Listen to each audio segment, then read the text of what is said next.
মেয়েরা যেতে পারছে না ভয়ে। আমি তো কনস্টিটিউশনাল ক্রাইসিসে পড়ে যাচ্ছি, কারণ আমার প্রয়োজন থাকলেও অন্য জায়গায় কথা বলতে হবে, কিন্তু রাজভবনে ঢুকতে পাচ্ছি না, কারণ ভয় পাচ্ছি এই রাজ্যপালের যে সব কীর্তি কেলেঙ্কারি বেরিয়েছে তার জন্য। আচ্ছা বলুন তো, 70 বছরের বুড়ি, 70 বছরের বুড়ি আমাদের মুখ্যমন্ত্রী দিদিমণি, একজন রাজ্যপাল তিনিও বয়স্ক, একটা দিদিমণিকে বলতে চাই, ও মুখ্যমন্ত্রী মমতা ব্যানার্জি, 70 বছরের বুড়ি, তুমি যখন এই রাজ্যপালকে বাংলা শেখানোর জন্য হাতে খড়ি দিয়েছিলে, হাতে খড়ি যখন দিয়েছিলে সেটা কি রাস্তায় বসে দিয়েছিলে? সেটা তো রাজভবনে বসে হাতে খড়ি দিয়েছিলে। এই রাজ্যপাল তখন ওনার মনের মতো হয়েছিল, তাই তখন পাশে বসে হাতে খড়ি দিয়েছিলে বাংলা ভাষা শিক্ষার জন্য। তখন উনি হয়ে গেলেন রাজ্যপাল, মহামান্য রাজ্যপাল। আজকে সেই রাজ্যপাল যখন ওনার বিরুদ্ধে চলে যাচ্ছে, বাংলার বুকে ওনার যে সমস্ত কুকীর্তি হচ্ছে সেটা যখন বাংলার মানুষের স্বার্থে সংবিধান অনুযায়ী তুলে ধরছে রাজভবন থেকে, তখন ওনার এই রাজ্যপালের পাশে বসতে লজ্জা পাচ্ছে। ওনার এখন রাস্তায় দেখা করতে হবে। ওনাকে কে শ্লীলতা হানি করবে বলুন তো? এই 70 বছরের বুড়িকে দিদি থেকে দিদিমা হয়ে গেল। হ্যাঁ, যদিও অফিসিয়ালি দিদিমা হয়েছে কিনা আমি জানি না, কিন্তু উনি তো 70 বছরের বয়সটা লুকোতে পারবেন না।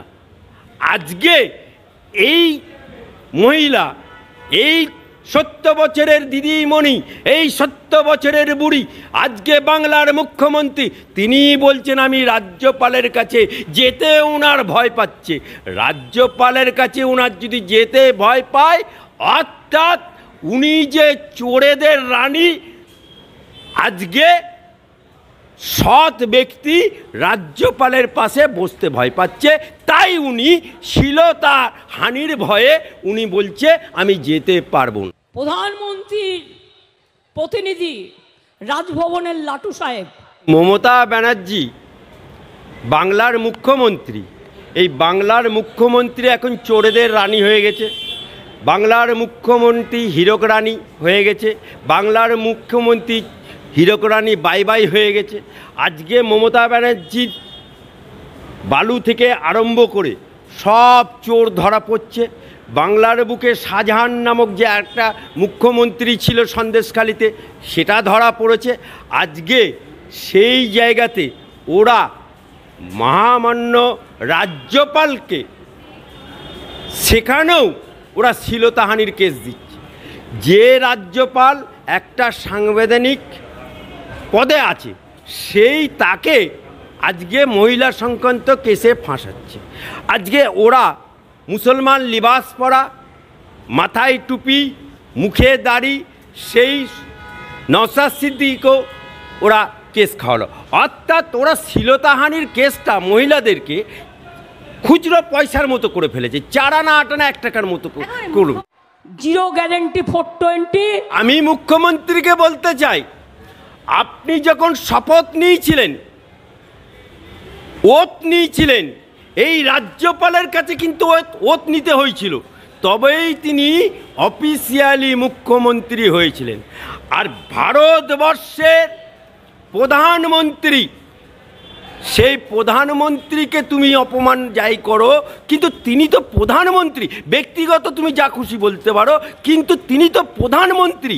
তুমি একটা মুখ্যমন্ত্রী হয়ে ভারতবর্ষের প্রধানমন্ত্রীকে তুমি 420 বলছো। এর থেকে লজ্জা আমাদের আছে যে বাংলার মান সম্মান ইজ্জত জলাঞ্জলি দিয়ে দিল এই মুখ্যমন্ত্রী, বাংলার সংস্কৃতিকে জলাঞ্জলি দিয়ে দিল এই মুখ্যমন্ত্রী। ভারতবর্ষের প্রধানমন্ত্রীকে 420 বলছে। আজকে দিদিমণি তুমি 420 করেছো। বাংলার বুকে শিক্ষার নামে যে দুর্নীতি করেছ, তোমার লোকেরা যে সাদা খাতা জমা দিয়ে চাকরি পেয়েছে, এটা তো তুমি অস্বীকার করতে পারবে না, কারণ এসএসসি সে স্বীকার করে নিয়েছে। আজকে টাকার বিনিময়ে যে চাকরি হয়েছে এবং তোমার মন্ত্রিমণ্ডল যেখানে সম্পূর্ণভাবে দায়ী তুমি কনস্টিটিউশনাল হেড হিসাবে, মুখ্যমন্ত্রী হিসাবে, সেখানে আজকে তুমি সুপারসিড করে যে চাকরির পদ তৈরি করে চাকরি দিতে চেয়েছিলে, সেটা হাইকোর্টে যদি স্টে না হতো আজকে আরও দুর্নীতি বেড়ে যেত। আজকে 420 যদি করে থাকে বাংলার বুকে, এই চিফ মিনিস্টার, এই 70 বছরের বুড়ি, এই 70 বছরের নারী, সে বাংলার মানুষের সাথে গাদ্দারি করেছে। এই শিক্ষক মহলের সমাজ থেকে সমাজচ্যুত করে ফেলছে। আজকে শিক্ষকরা রাস্তায় বেরোচ্ছে, বলছে ভুয়ো শিক্ষক। সে ভালো হলেও মেধার ভিত্তিতে চাকরি পেলেও তাকে বলছে ভুয়ো শিক্ষক। আর যারা সাদা কথা জমা দিয়েছে, অর্থাৎ মুড়ি আর মিছরি এক করে দিয়েছে, আজকে এই বাংলার বুকে এদের সমাজ থেকে, জীবন থেকে, যৌবন থেকে সব নষ্ট করে দিল এই মুখ্যমন্ত্রী। আজকে তাই 420 ওরা করেছে বলে আজকে ওনার মুখ দিয়ে ভারতবর্ষের যশস্বী প্রধানমন্ত্রী নরেন্দ্র মোদীকে 420 বলছে। এত বড় সাহস! আমরা নাকি সব কয়লা চোর। আমি বলি, ওরে কয়লার বড় প্রধানমন্ত্রী তুই।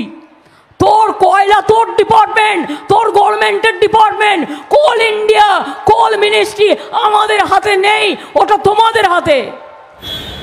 বাংলার বুকে এই মুখ্যমন্ত্রী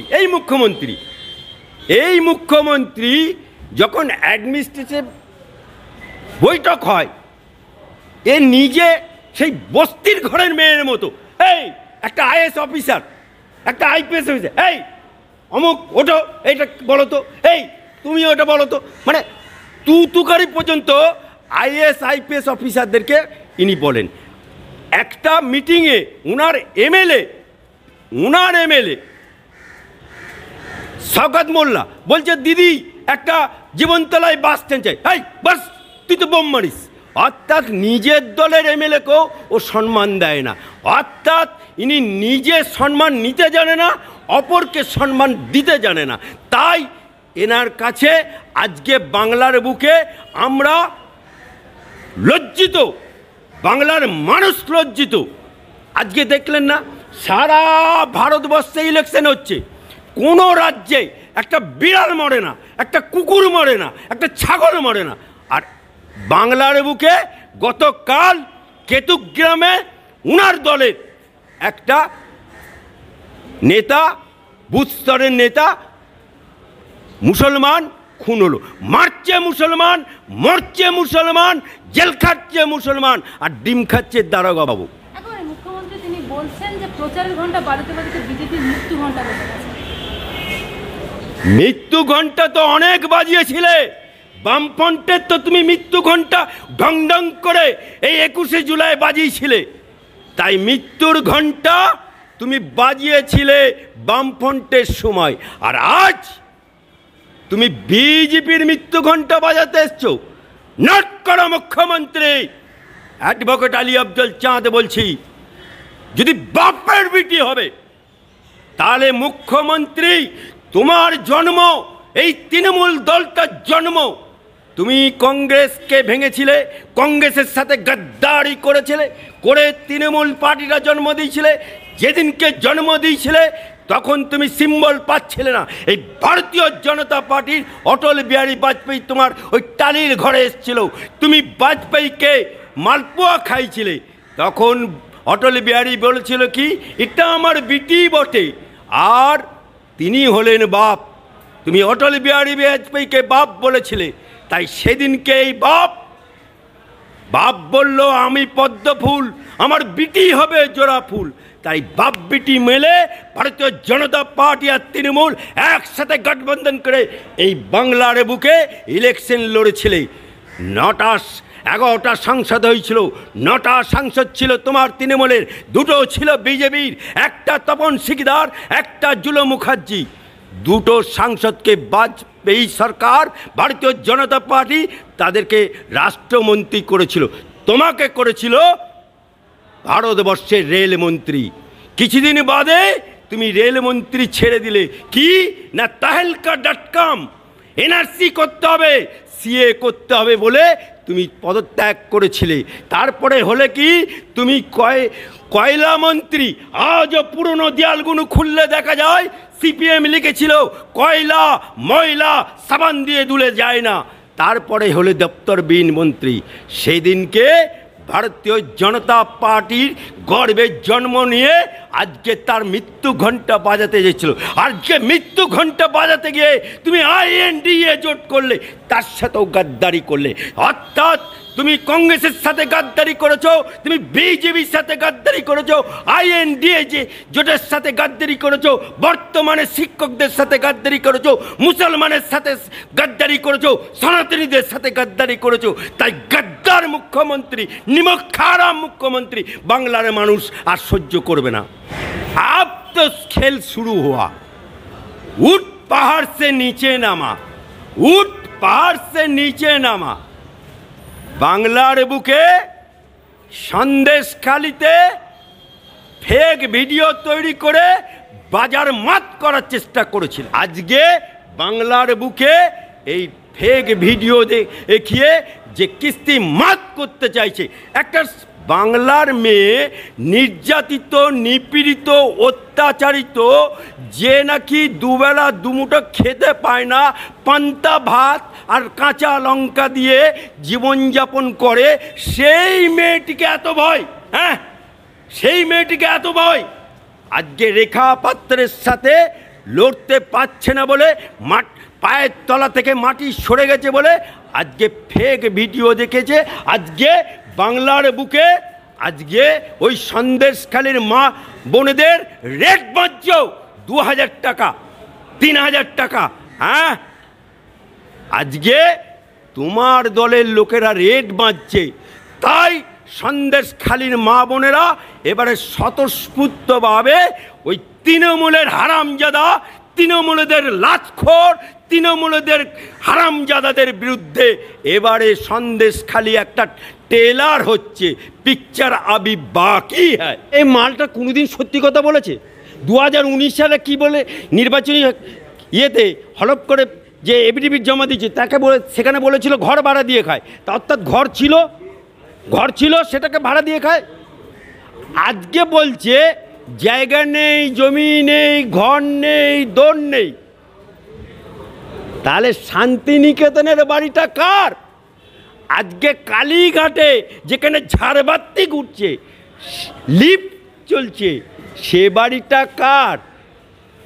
এই লোকটি লিপস অ্যান্ড বাউন্স বলে যে কোম্পানিটা চালাতো, যার মালিক ও, যার মালিক ওর বাপ, যার মালিক ওর মা, যার মালিক ওর সোনা বৌদি, তাহলে এই জিনিসগুলো আজকে কোথা থেকে পাচ্ছে? ইডি সিবিআই যে বাজেয়াপ্ত করছে ঘর দৌড় টাকা পয়সা। সুতরাং এ মালটা হচ্ছে মিথ্যে ঝুড়ি।